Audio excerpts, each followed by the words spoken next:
கால் பண்றாங்க. அவங்க பாட்டி வந்து என்னோட ஹஸ்பண்ட் கால் பண்றாங்க. அவங்க தங்கச்சி சுஜி வந்து எனக்கு கால் பண்றாங்க. இது மாதிரி வந்து எங்க அப்பா வந்து உங்களை அக்செப்ட் பண்ணிக்கிறாங்க, நீங்க வீட்டுக்கு போங்க அப்படின்னு சொல்லிட்டு சொல்றாங்க. அன்னைக்கு வந்து ஏப்ரல் 14 அன்னைக்கு நாங்கள் கொஞ்சம் தயங்கினோம், உடனே போகலாமா வேணாமா அப்படின்னு தயங்கினோம். சரி, நான் என்ன யோசித்தேன் அப்படின்னா, நான் எங்கள் அப்பா அம்மா கூட சந்தோஷமாக இருக்கிறோம், அவரும் அது மாதிரி இருக்கணும். ஒரு பையனை வந்து ஒரு குடும்பத்துலேருந்து பிரித்து நம்ம தனியாக நம்ம என்னத்தை நம்ம சாதிக்க போகிறோம், ஒன்றுமே இல்லை, நம்ம அப்பா அம்மா கூட நம்ம சந்தோஷமாக இருக்க மாதிரி அவரும் அவங்க கூட இருக்கணும் அப்படின்னு மட்டும்தான் நினச்சேன். அப்போது நான் அவங்க இப்படி பண்ணுவாங்க அப்படிலாம் நாங்கள் எதிர்பார்க்கவே கிடையாது. போயிட்டு அவங்க பாட்டியை பார்த்து பேசுகிறோம். பாட்டி கொஞ்சம் ஃபீல் பண்ணாங்க, இப்படி நாங்களும் இருக்கிறப்பயே நீ போயிட்டு கல்யாணம் பண்ணிடியடா அப்படின்னு சொல்லிட்டு. ஆனால் சுபாஷ் எதுவுமே பேசவே இல்லை. வா போகலான்னு பிடிச்சி என்னை பிடிச்சி கூப்பிட்டு வந்துட்டார். அவங்க ஃப்ரெண்டு வீட்டுக்கு தான் போனோம்.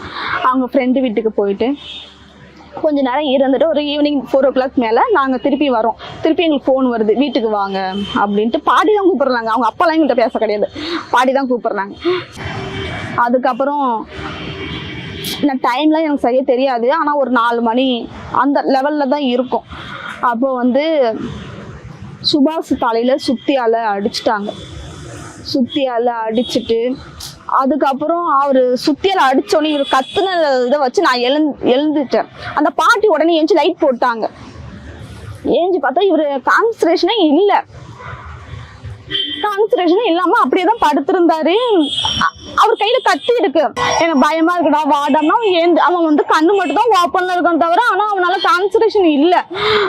அவர் நான் வா போலான்னு சொன்னோன்னே என் தலை ஃபுல்லா அப்படி சதுக்குன்னு வெட்டிட்டாரு. ஒரே பிளட் எல்லாம் தெளிக்குது. எனக்கு என்ன பண்றதுன்னு தெரியவே இல்லை. இவரும் இப்படி இருக்கிறாரு, என்னையும் தலையில வெட்டினாரு. சரின்ட்டு நான் என்ன கட்டில இருந்து ஏஞ்சி வெளில வந்து நாங்க டோர்லாம் நாங்க வந்து க்ளோஸ் பண்ணவே இல்லை, அவர் தான் க்ளோஸ் பண்ணிருக்காரு. ஆனா நான் போய் ஓபன் பண்றேன், அவர் க்ளோஸ் பண்ணிருக்காரு, நான் ஓபன் பண்றேன். அந்த பாட்டி தடுக்க வந்தாங்க உள்ள. அந்த பாட்டி தடுக்க வந்து பிள்ளைங்க இப்படி பண்றீங்கடா அப்படின்னு சொல்லிட்டு தடுக்க வந்தாங்க. நான் போயிட்டு ஓபன் பண்ணி வெளில கூட போகல.